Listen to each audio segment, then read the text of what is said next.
শাহিন তাহলে যাও, স্কুলে যাও, তোমার স্কুলে ছুটি হবে, তোর আমি আবার তোমাকে নিতে আসবো। এখন আমি গেলাম টুকাইগিরি করতে। হ্যাঁ ঠিক আছে, তুমি যাও।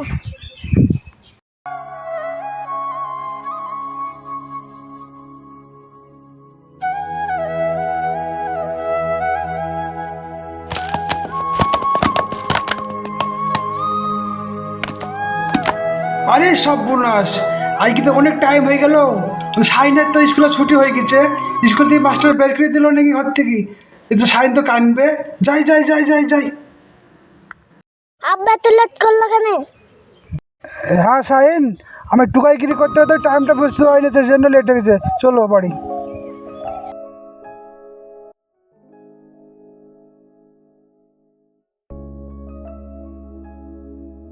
চলো চলো চলো শাহিন বাবু, চলো, স্কুলের টাইম হয়ে গেছে। চলো চলো চলো, মুখটা ঘুরিয়ে নাও।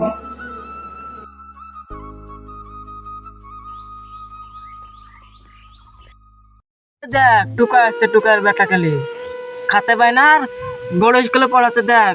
হ্যাঁ, তাই তো রে। টাকা নাই, চাকরি পাবে আবার। যাও শাহিন বাবু যাও, এটা তোমার স্কুল যাও। আর স্কুলে যে কারোর সময় দুষ্টুমি করবো না, হ্যাঁ? আর পড়াশোনা ভালো করে করবা। তো আমি এত কষ্ট করে টুকাইগিরি করি, তোমার পড়াশোনা করছি, একটু ভালো করে মন দিয়ে পড়বা। হ্যাঁ যাও, আমি চলে গেলাম। আব্বু তুমি দাও, ভালো করে পড়াশোনা করো। এই শাহিনের ভাব শুনো, তোমার সাথে কিছু কথা আছে। বলো শালে, আর কি বলছো? তোমাকে বলছিলাম কি, সংসারের দিকে একটু তাকাও। কিছু নাই, দেখো ঘরে চাল নাই, ডাল নাই, নুন নাই।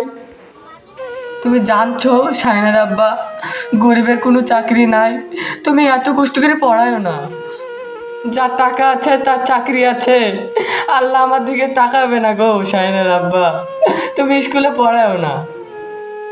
দেখো শালে, হার সবরে নিরাফুলে, ঠিক একদিন আল্লাহ আমাদের মুখের দিকে তাকাবে। তুই যাইলে কোনো চিন্তা করো না শালে হার। ঠিক আছে শালে হার, তুই কিছু চিন্তা করো না।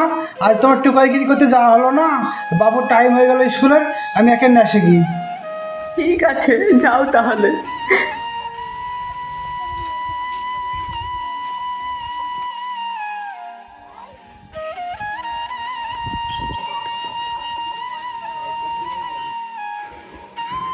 আব্বু শুনেন, আমার তো এখানকার পড়াশোনা শেষ হয়ে গেল।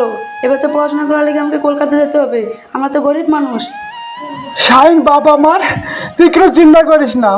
আমি প্রয়োজন হলে আমি বাড়িটা বিক্রি করে দেবো, তবু আমার স্বপ্ন পূরণ করবো। তোকে আমি বড় ধরনের চাকরি নিয়ে দেবো রে বাপ। শাহিনের আব্বা, তুমি আমার এই ছোট বাড়িটুকু বিক্রি করে দিবা?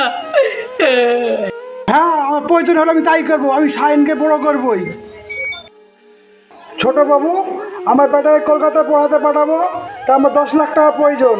আমার এই বাড়ির দলিলটা হলেন, আমাকে 10 লাখ টাকা দেন। ঠিক আছে, দে দলিল দে। এ দেখেন নেন। ঠিক আছে, দাঁড়া টাকা দিছি। ঠিক আছে, দিলে 10 লাখ টাকা। লে শাহিন লে, টাকা লে, এখনই বেড়ে যা পড়তে। ঠিক আছে বাবা, চলে গেলাম।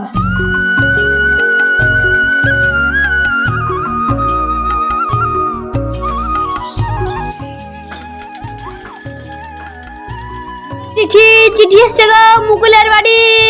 কাজ চিঠি গাও। আপনার ছেলে পাঠিয়েছে। সালে হাত দেখা গো, আমাদের ছেলে চিঠি পাঠিয়েছে। চলো কাগজে পড়ে আসে কি। চলো চলো চলো চলো চলো। সাগর দেখো তো, আমাদের ছেলে চিঠিটা পাঠিয়েছে কলকাতা থেকে। চিঠিতে কি লিখেছে? দেখছি, আপনার ছেলে বড় ধরনের ডাক্তার হয়েছে। সালে হাত শুনছো গো, আমাদের ছেলে বড় ধরনের ডাক্তার হয়ে গেছে গো। তাই তো গো, চলো পাড়ায় পাড়ায় বৃষ্টি বিলাই করি বেড়াকি। চলো চলো চলো চলো চলো চলো।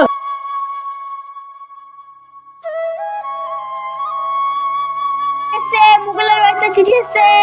মুকুল কই পিয়ন সাহেব, দেন চিঠি দেন। চিঠিটা একটু পড়ান দিনই পিয়ন সাহেব। আপনার ছেলে তো বাইরে বিয়ে করে ফেলেছে, আর আসবে না। ও সালে হাত গো, কি শুনছি গো সালে হাত, আমাদের ছেলে আর আসবে না। ইয়া কি হলো গো আমাদের? তোমাকে কতবার গিরি বলেছিল গো, তুমি ঘর বিক্রি করো না। এই ভিডিওটা বাস্তবের সঙ্গে কোনোটাই মিল নেই। এটা আপনাদেরকে এন্টারটেনমেন্ট দেওয়ার জন্য বানিয়েছি। ভালো লাগলে লাইক কমেন্ট শেয়ার।